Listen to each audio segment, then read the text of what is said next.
सुप्रभात बच्चों। कक्षा 1 हिंदी में आप सभी का स्वागत है।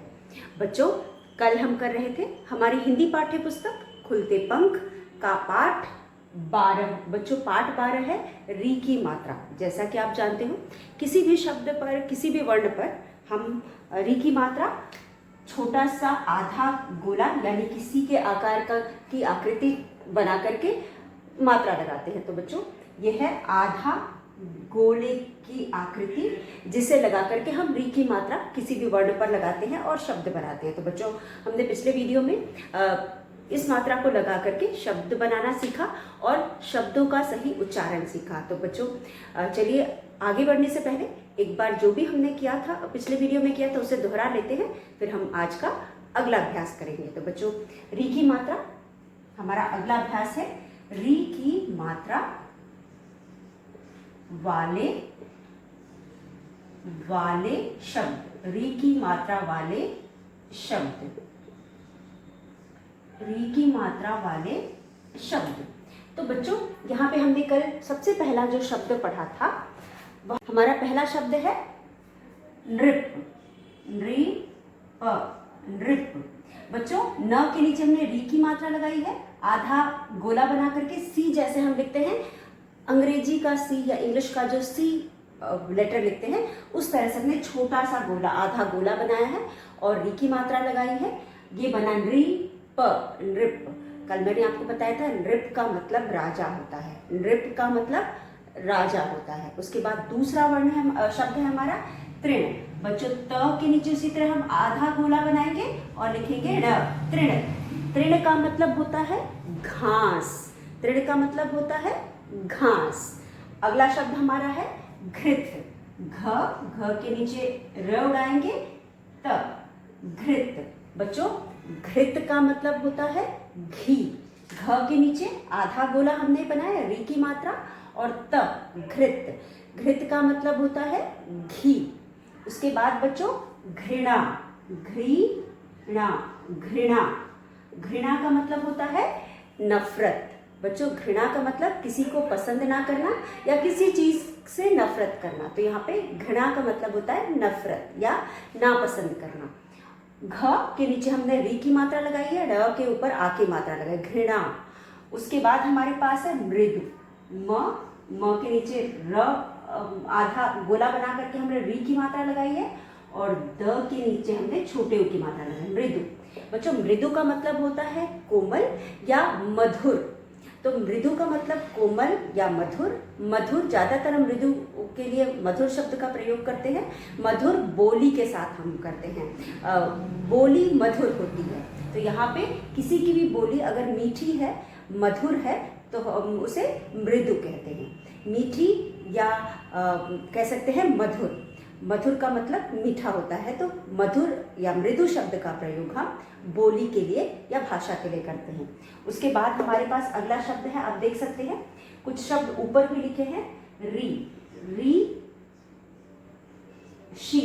ऋषि। अब ऋषि में हमने री की मात्रा का प्रयोग नहीं किया, बल्कि री स्वर का प्रयोग किया था। हमने यहाँ पे री का प्रयोग किया है, ऋषि। ऋषि का मतलब आप जानते हैं, वह इंसान जो सन्यासियों का जीवन जीता है, जो साधारण जीवन जीता है, अपना ज़्यादा से ज़्यादा समय पूजा पाठ या भगवान के काम में व्यतीत करता है, तो ऋषि। उसके बाद जो आश्रम में रहते हैं और हम लोगों की तरह जीवन नहीं जीते। तो यहाँ उसके बाद हमारे पास है बच्चों, ऋषि के बाद है वृक्ष। आप सभी जानते हो, वृक्ष का मतलब होता है पेड़। वृक्ष का मतलब पेड़। व के नीचे हमने री की मात्रा लगाई है और वृक्ष का मतलब होता है पेड़। उसके बाद हमारे पास है अगला हमारा शब्द है मृग। म के नीचे भी हमने र उड़ाया, री की मात्रा लगाई है, और ग, मृग। म के नीचे री की मात्रा और ग, मृग। मृग का मतलब होता है हिरण। मृग का मतलब होता है हिरण। उसके बाद अगला शब्द है बच्चों कृपा। क री की मात्रा, प पर आ की मात्रा, कृपा। कृपा यानी किसी पर दया करना। कृपा यानी किसी की पर दया करना, दया। कृपा यानी दया। उसके बाद हमारे पास है सृजन। सृजन, सृजन यानी बनाना, क्रिएट करना या संरचना करना। तो यहाँ पे सृजन का मतलब हो गया या सर्जन करना, मतलब किसी चीज़ को बनाना। तो यहाँ पे सृजन का मतलब हो गया नया, कि कोई नई चीज़ बनाना, आपको समझने के लिए कोई नई चीज़ बनाना। नहीं तो इसका मतलब क्रिएशन, इंग्लिश में हम इसे क्रिएशन कहेंगे या फिर हम उत्पत्ति कहेंगे। ठीक है, किसी चीज़, नई चीज़ का बनना। ठीक है, उत्पत्ति भी कह सकते हैं, रचना भी कह सकते हैं, और उसके बाद सर्जन भी कह सकते हैं। उसके बाद है कृपाण। कृपाण, कृपाण एक तरह का औजार होता है। कृपाण एक तरह का टूल होता है या वेपन कह सकते हैं। कृपाण एक तरह का टूल होता है, उसे हम वेपन, इंग्लिश में वेपन भी कह सकते हैं। उसके बाद कृतज्ञ। कृतज्ञ, कृतज्ञ, कृतज्ञ का मतलब होता है बच्चों, जैसे कि हम कहते हैं किसी पर उपकार करना। कृतज्ञ का मतलब उपकार करना या एहसान मानना। कृतज्ञ का मतलब एहसान मानना या किसी पर उपकार करना। उसके बाद अमृत। अमृत, अमृत वह चीज़ है जो कभी मरता नहीं, मतलब जो अमर है उसे हम अमृत कहते हैं। जो चीज़ कभी मरता नहीं या नष्ट नहीं होता, खत्म नहीं होता, उसे हम अमृत कहते हैं। उसके बाद हमारे पास है मृणाल। मृणाल, मृ में हमने री की मात्रा लगाई है। मृणाल, बच्चों मृणाल का मतलब होता है कमल। हम लोटस को मृणाल कहते हैं। और बच्चों आप सभी जानते होंगे कि कोमल, मृणाल का शब्द का प्रयोग हम कोमल के लिए भी कहते हैं। तो मृणाल का मतलब लोटस होता है या फिर कोमल हम कह सकते हैं। उसके बाद हमारे पास है बृहद। बृहद का मतलब है बहुत बड़ा, वेरी बिग, बहुत बड़ा। व्री, व के नीचे हमने री की मात्रा लगाई है, ह द, बृहद यानी बहुत बड़ा, वेरी बिग कह सकते हैं। उसके बाद हमारे पास है कृपण। हमने भी कृपाण देखा था, अब हमारे पास है कृपण। कृपण, कृपण का मतलब होता है कंजूस। कृपण का मतलब होता है कंजूस, यानी वो इंसान जो कि पैसे खर्च नहीं करना चाहता, उसे हम कंजूस कहते हैं। ठीक है, कृपण का मतलब कंजूस। उसके बाद हमारे पास है कृपया। कृपया, कृपया शब्द का प्रयोग जब हम किसी से दया मांगते, मतलब दया, कृपया यानी रिक्वेस्ट करते हैं या फिर किसी से प्लीड करते हैं या फिर हम किसी पर दया करते हैं, उससे तो हम जब भी हम किसी से कोई चीज़ की विनती करते हैं तो कृपया शब्द का, जैसे प्लीज़ शब्द का अंग्रेजी में यूज़ करते हैं, उसी तरह कृपया, कृपया ये काम कर दीजिए, कृपया आप मुझे अनुमति दीजिए। तो इस तरह से हम यहाँ पे कृपया शब्द का प्रयोग करते हैं। उसके बाद कृपालु। कृपालु यानी दयालु। कृपालु, कृपालु यानी दयालु। कृपालु वह इंसान जो दया करता है, उसे हम कृपालु कह सकते हैं, यानी दयालु। उसके बाद हमारे पास है मृदा। मृदा, मृदा का मतलब होता है मिट्टी, यानी कि सॉइल, मिट्टी, सॉइल। उसके बाद हमारे पास है मृतक। मृतक, मृतक, मृतक का मतलब होता है मरा हुआ। मृतक का मतलब होता है मरा हुआ। उसके बाद हमारे पास अगला शब्द है दृग। द के नीचे री की मात्रा और ग। दृग का मतलब आंख। आंख को दृग कहते हैं, यानी कि नयन कह सकते हैं, नेत्र कह सकते हैं। आंख को हम नेत्र कहते हैं, दृग कहते हैं, आंख कहते हैं। तो दृग का मतलब आंख। उसके बाद अगला शब्द है वृथा। वृथ पर आ की मात्रा, वृथा। वृथा का मतलब वेस्ट, व्यर्थ, बिना काम का, बिना मतलब का, उसे हम वृथा कहते हैं। उसके बाद गृहपति। ग के नीचे र, ह, पति, गृहपति। गृहपति का मतलब बच्चों गृह प्लस पति। गृह का मतलब होता है, गृह का मतलब घर होता है, पति का मतलब मालिक यानी स्वामी। जो घर का मालिक होता है उसे हम गृहपति कहते हैं। किसी भी घर का मालिक जो होता है उसे हम गृहपति कहते हैं। उसके बाद अगला शब्द है बच्चों, आप देख सकते हो वृषभ। व के नीचे र उड़ा के श और भ, वृषभ। वृषभ का मतलब होता है बैल, वृषभ का मतलब होता है बैल। तो ये कुछ शब्द हैं जिनको हमने यहाँ पे देखा और इन सभी के मतलब जाने और री की मात्रा लगा करके इनका उच्चारण सीखा। तो चलिए एक बार हम फिर इसको पढ़ करके इसका उच्चारण सीखते हैं। मतलब आप सभी को समझ में आ गया है, एक बार हम इसका उच्चारण करते हैं, पढ़ते हैं इसको। नृप, तृण, घृत, घृणा, मृदु, ऋषि, वृक्ष, मृग, कृपा, सृजन, कृपाण, कृतज्ञ, अमृत, मृणाल, वृहद, कृपण, कृपया, कृपालु, मृदा, मृतक, दृग, वृथा, गृहपति, वृषभ। तो बच्चों यह कुछ शब्द हैं जिनको हमने यहाँ पे पढ़ा और समझा। तो बच्चों ये सभी री की मात्रा के शब्द हैं। आपने देखा किस तरह से हम किसी भी वर्ण के पैरों पर यानी नीचे, जिस तरह से मैंने आपको बताया ये नीचे वाला हिस्सा जो होता है इसे हम पैर कहते हैं। आपके समझने के लिए इनके पैरों के नीचे जब हम री की मात्रा आधा गोला बना करके लगाते हैं तो हम इसे री की मात्रा बोलते हैं। और हम जब पढ़ते हैं तो री की ध्वनि इनके साथ आती है, जैसे कि नृ, नृप, नृप, तृण, तृण, घृत, घृत, घृणा, घृणा, मृदु, मृदु, ऋषि, ऋषि, वृक्ष, मृग, कृपा, सृजन, कृपाण, कृतज्ञ, अमृत, मृणाल, बृहद, कृपण, कृपया, कृपालु, मृदा, मृतक, दृग, वृथा, गृहपति, वृषभ। तो ये सारे शब्द हैं जिनको हमने इस पाठ में पढ़ा और समझा। मुझे उम्मीद है आपको पढ़ना भी आ गया होगा और समझ में भी आ गया होगा। तो चलिए बच्चों हम आज का अगला अभ्यास करेंगे। तो बच्चों हमारा अगला अभ्यास है री की मात्रा हम पढ़ना सीख गए, लिखना भी सीख गए। अब हम इससे संबंधित पाठ पढ़ेंगे। तो अगला जो हमारा पाठ है, पाठ 12 री की मात्रा पर आधारित है। पाठ 12 री की मात्रा पर आधारित है। नाम है नृप का महल। पाठ का नाम है नृप का महल।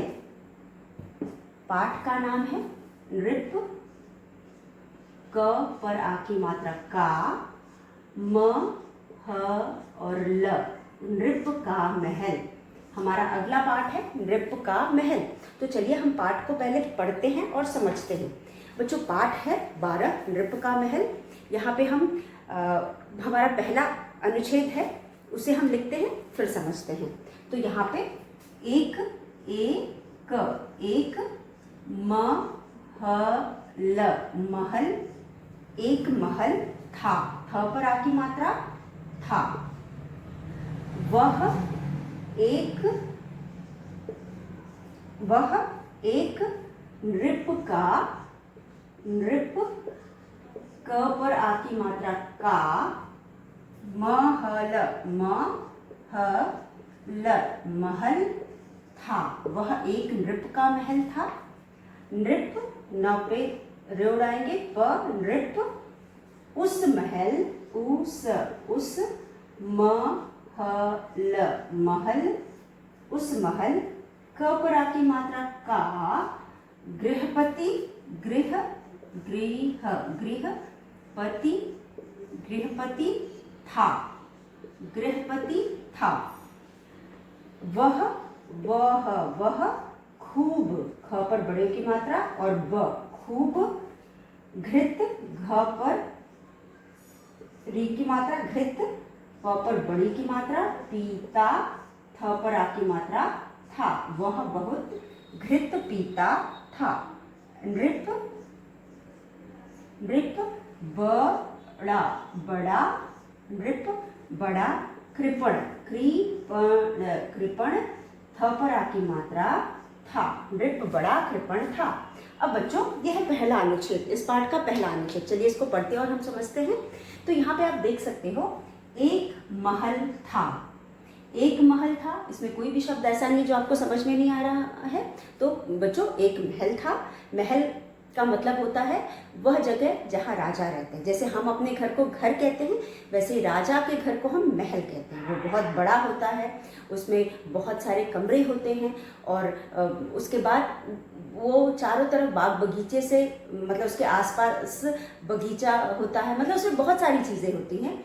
बगीचा होता है महल से जुड़ा हुआ, जिसमें राजा और उनका परिवार घूमता फिरता टहलता है। तो जो महल होता है बहुत ही बड़ा होता है और उसमें बहुत सारे कमरे होते हैं और उन कमरों का अलग अलग काम के लिए उपयोग होता है। तो यहाँ पे महल में कौन रहता है? राजा रहते हैं। उसके बाद वह एक नृप का महल था। अब महल था, मैंने आपको बताया महल में राजा रहते हैं, तो यहाँ पे नृप का मतलब होता है राजा। तो वह किसका महल था? एक नृप का महल था। नृप उस महल का गृहपति था। नृप क्या था? उस महल का गृहपति था। मतलब बच्चों जो नृप था, राजा था, उस महल का गृहपति का मतलब गृह यानी घर और पति का मतलब स्वामी। तो महल उसका घर था, तो वो महल का स्वामी था। जो महल था जिसमें वो रहता था, वो राजा उसका स्वामी था। उसके बाद वह बहुत घृत पीता था। तो बच्चों खूब घृत, खूब का मतलब बहुत, खूब का मतलब बहुत और घृत का मतलब घी। मैंने पहले भी आपको बताया जब हम शब्द का अर्थ कर रहे थे तो शब्दों को समझ रहे थे और उसके अर्थ को मैंने समझाया था। तो घृत का मतलब होता है घी, तो वो बहुत, और खूब का मतलब बहुत, तो वो बहुत घी पीता था। नृप, नृप यानी राजा बड़ा कृपण था। कृपण का मतलब कंजूस, कृपण का मतलब कंजूस। तो बच्चों महल, महल रहने का स्थान है। महल में कौन रहता है? राजा रहते हैं। महल, राजा के घर को हम महल कहते हैं क्योंकि वो बहुत विशाल होता है, उसमें बहुत सारे कमरे होते हैं और वो उस कमरे के अलावा बहुत नौकर चाकर रहते हैं जो राजा की देखभाल करते हैं, सेवा करते हैं। और तो बच्चों महल का मतलब वह जगह जहाँ राजा रहता है। तो वह एक नृप का महल था। महल था, किसका महल था? एक नृप का, यानी राजा का महल था। नृप उस महल का गृहपति था। जैसा कि हम जानते हैं जो नृप था उस महल का गृहपति था, यानी स्वामी था, उस महल का मालिक था। स्वामी यानी मालिक, गृहपति था, स्वामी था, मालिक था। ठीक है। तो इस तरह से बच्चों यहाँ पे आप देख सकते हो वह खूब घृत पीता था। जो राजा था वह खूब घृत पीता था। राजा बहुत घी पीता था। घृत का मतलब घी होता था, घी होता है। और नृप बड़ा कृपण था। नृप कैसा था? बड़ा कृपण यानी कंजूस था। तो इस तरह से बच्चों यह पहला अनुच्छेद है। मुझे उम्मीद है आपको समझ में आया होगा। चलिए मेरे साथ एक बार पढ़िए। एक महल था, वह एक नृप का महल था। नृप उस महल का गृहपति था, वह खूब घृत पीता था। नृप बड़ा कृपण था। तो यह है पहला अनुच्छेद। मुझे उम्मीद है आप सभी को समझ में आ गया होगा। चलिए अब हम करते हैं दूसरा अनुच्छेद। दूसरा अनुच्छेद है बच्चों महल, ल, महल। महल का बाग, ब पर आकी मात्रा, बाग, वृहद, वृहद था। महल का बाग वृहद था। उसके बाद बाग, ब पर आकी मात्रा, बाग, क पर आकी मात्रा, का, बाग का रखवाला, ला, बाग का रखवाला, तृण, काट, तृण काट रहा, था, तृण काट रहा था। बाग का रखवाला तृण काट रहा था। एक मृग,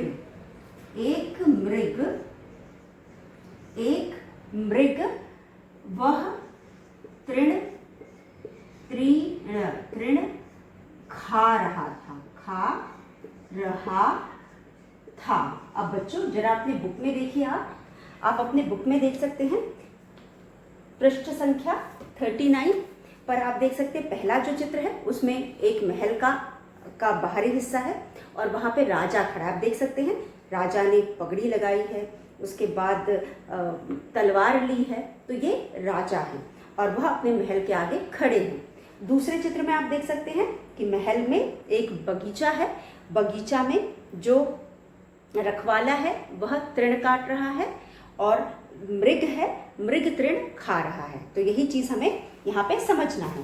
तो हमारा जो अगला अभ्यास है, अगला पैराग्राफ है, उसमें महल का बाग वृहद था। महल का बाग कैसा था? बहुत बड़ा था। वृहद का मतलब होता है बहुत बड़ा। उसके बाद बाग का रखवाला तृण काट रहा था। जो बाग का रखवाला कौन हुआ? माली। जो इंसान बाग में काम करता है, जो बाग की रख रखाव करता है, यानी कि उसकी देखभाल करता है, पेड़ों को काटना, समय समय पर पेड़ों की छटाई करना, उसमें पानी, पेड़ों को पानी देना और समय समय पर दवाई का छिड़काव करना, और तो ये सारे काम कौन करता है? जो बाग का रखवाला होता है, यानी कि माली होता है। तो बाग का रखवाला यहाँ पे क्या कर रहा है? वो तृण काट रहा है। तृण का मतलब घास काट रहा है। और एक मृग, मृग का मतलब भी आपको मैंने बताया था, मृग का मतलब होता है हिरण। एक मृग वह तृण खा रहा था। एक मृग वह तृण खा रहा था। आप सभी को पता है कि तृण का मतलब घास होता है और मृग क्या खाता है? घास खाता है। मृग जो है वो घास खाता है, पेड़ों की पत्तियां खाता है। तो बच्चों यहाँ पे आप देख सकते हैं मृग वह तृण खा रहा था। तो महल का बाग वृहद था। वृहद का मतलब बहुत बड़ा होता है। बाग का रखवाला यानी कि माली तृण यानी कि घास काट रहा था। एक मृग, मृग यानी कि हिरण, वह तृण खा रहा था। तो बच्चों इस तरह से आपने देखा यहाँ पे कि इस पाठ में हमने एक राजा के बारे में पढ़ा। राजा का एक महल था जो बहुत बड़ा था और राजा जो था वो उस महल का मालिक था। अब राजा का महल था तो उसका मालिक राजा ही होगा, तो राजा उस महल का मालिक था। और उसके बाद हमने देखा कि जो राजा था वो बहुत सारा घी पीता था, मतलब वो बहुत घी पीता था। उसके बाद वो बहुत कंजूस भी था। राजा बहुत कंजूस था, मतलब कि वो पैसे की खर्च करना नहीं चाहता था। यानी कि कंजूस होने का मतलब, कृपण होने का मतलब कंजूस। कंजूस वह इंसान होता है जो पैसे खर्च नहीं करना चाहता। उसके बाद मतलब अपने लिए भी, जहाँ ज़रूरत है वहाँ पे भी पैसे खर्च करना नहीं चाहता है। उसके बाद महल का बाग जो था वृहद था। महल का बाग भी कैसा था? बहुत बड़ा था। और बाग का रखवाला बाग में क्या कर रहा है? आप चित्र में देख करके समझ सकते हैं कि तृण काट रहा है। तृण का मतलब घास होता है और जो वो तृण काट रहा है उस तृण को मृग खा रहा है। तो इस तरह से बच्चों आपने, मुझे उम्मीद है पाठ आपको समझ में आया होगा। चलिए इस अनुच्छेद को भी एक बार हम पढ़ते हैं। महल का बाग वृहद था, बाग का रखवाला तृण काट रहा था, एक मृग वह तृण खा रहा था। तो चलिए एक बार हम पूरा पाठ पढ़ते हैं। नृप का महल, पाठ 12। एक महल था, वह एक नृप का महल था। नृप उस महल का गृहपति था, वह खूब घृत पीता था। नृप बड़ा कृपण था। महल का बाग वृहद था, बाग का रखवाला तृण काट रहा था और एक मृग वह तृण खा रहा था। तो यह पूरा पाठ है जिसमें हमने कई ऐसे शब्द देखे जिसमें री की मात्रा लगी है। तो चलिए बच्चों इन कठिन शब्दों को यहाँ लिख करके समझते हैं। मुझे उम्मीद है पाठ आपको समझ में आ गया होगा। तो हमारा अगला अभ्यास है कठिन शब्द। अब कठिन शब्द वो हैं जिन, हम यहाँ पे उन कठिन शब्दों को देखेंगे जिन पर की री की मात्रा लगी है। कठिन शब्द, कठिन शब्द, यह वह कठिन शब्द है जिसमें री की मात्रा लगी है। उन कठिन शब्दों को हम देखेंगे जिसमें री की मात्रा लगी है। तो चलिए, तो बच्चों यहाँ पे पहला शब्द है, आप देख सकते हो नृप। पहला शब्द है न पे री और प, नृप। दूसरा शब्द है गृहपति, गृह प त पर छोटी की मात्रा ती, गृहपति। तीसरा है घृत, घ पर र उड़ा के त, घृत। चौथा है कृपण, क पे र उड़ा के प, कृपण। उसके बाद तो बच्चों कृपण, कृपण के बाद है कृपण, कृपण के बाद 5 में हमारे पास है वृहद, व वृहद, वृहद। उसके बाद 6 में हमारे पास है 6 मृग, मृग, मृग। तो इस तरह से यह कुछ शब्द हैं जिन पे हमने री की मात्रा लगाई है और इनको इस पाठ में हमने पढ़ा और समझा। तो बच्चों पहला शब्द है नृप, नृप का मतलब राजा होता है। दूसरा शब्द है गृहपति, गृहपति का मतलब होता है घर का स्वामी। तीसरा शब्द है घृत, घृत का मतलब होता है घी। कृपण, कृपण का मतलब होता है कंजूस। वृहद, वृहद का मतलब होता है बहुत बड़ा। उसके बाद मृग। अब बच्चों ये जो भी शब्द यहाँ पे दिए गए हैं इन सभी के नीचे हमने री की मात्रा, न पे री की मात्रा नृ प नृप, ग पे री की मात्रा गृहपति, गृहपति, घ पे री की मात्रा घृत, उसके बाद क पे री की मात्रा कृपण, उसके बाद व पे री की मात्रा वृहद, वृहद, म पे री की मात्रा मृग, मृग। इस तरह से हमने इस अभ्यास को भी कर लिया बच्चों। मुझे उम्मीद है कि आपको ये सभी शब्द समझ में आए होंगे। तो चलिए बच्चों हम अगला अभ्यास करते हैं। इसी पृष्ठ पे आप देख सकते हैं हमारा अगला अभ्यास है चित्र देखकर दिए गए शब्दों को, चित्रों के जो दिए गए नाम हैं उन्हें हमें पूरा करना है। आप देख सकते हो कि यहाँ पे कुछ चित्र बने हैं। पहला चित्र है, प्रश्न है हमारा चित्र देखकर, च पे छोटी की मात्रा चित्र, द पर ए की मात्रा देख, देख कर, चित्र देख कर। अब री की मात्रा, यहाँ पे री की मात्रा वाले शब्द हैं, इन सभी पे शब्द लिखा है लेकिन री की मात्रा नहीं लगी है। री की मात्रा लगाकर हमें शब्दों को पूरा करना है। ल गा ओ, आधा अधूरा शब्द है, इसमें री की मात्रा नहीं लगी है। चित्र देखकर री की मात्रा लगाओ, चित्र देखकर री की मात्रा लगाओ। तो यहाँ पे हमारे पास पहला चित्र है बच्चों, पहला चित्र है घास का। पहला चित्र घास का है। घास का मतलब तृण होता है, तो नीचे लिखा है त और ण, त और ण लिखा हुआ है।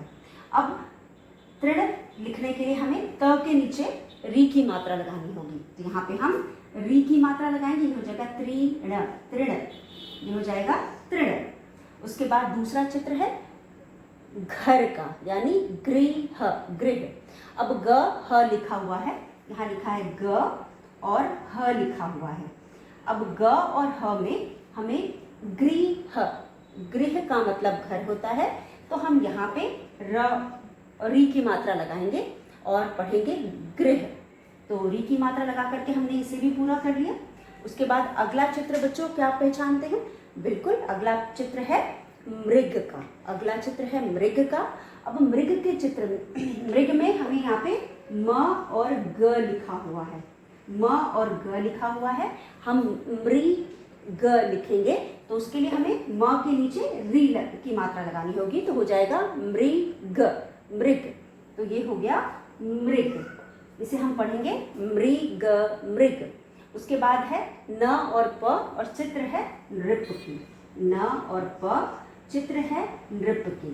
तो हम यहाँ पे न के नीचे री की मात्रा लगाएंगे और पढ़ेंगे नृप, इसे हम पढ़ेंगे नृप। ये हो गया नृप, नृप। तो यहाँ पे प्रश्न था चित्र देखकर री की मात्रा लगाओ।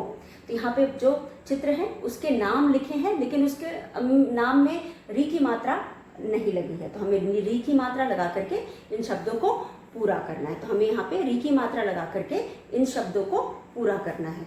तो यहाँ पे पहला चित्र है, पहला चित्र तृण का है। तृण का मतलब घास होता है और तृण में त में हम री की मात्रा लगाते हैं, त में हम री की मात्रा लगाते हैं तो होता है त्रीण, तृण, तृण मतलब घास। उसके बाद दूसरा चित्र है गृह का। गृह का मतलब होता है घर, गृह का मतलब होता है घर। यहाँ ग और ह लिखा था, हमने री की मात्रा लगा करके गृह को भी पूरा किया। उसके बाद मृग, मृग, यहाँ पे म और ग लिखा था, चित्र है मृग का यानी हिरण का, तो हमने यहाँ पे री की मात्रा लगाई, हो गया मृग, मृग। उसके बाद मृग का मतलब होता है हिरण।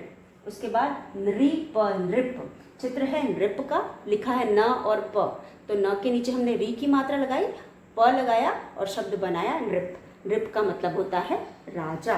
तो इस प्रकार बच्चों इस पाठ में अपने जो भी मात्राओं को पढ़ा है आप उन्हें एक बार पढ़ करके और उसमें री की मात्रा लगा करके उसका लिखने और पढ़ने का अभ्यास करेंगे। तो आप पाठ को पढ़ेंगे और दिए गए कठिन शब्दों को लिख करके याद करेंगे, और तभी बच्चों जितना ही आप पढ़ करके अभ्यास करेंगे उतना ही अच्छे से आपको मात्रा आएगी। तो इसी के साथ बच्चों आज का वीडियो हम यही समाप्त करते हैं।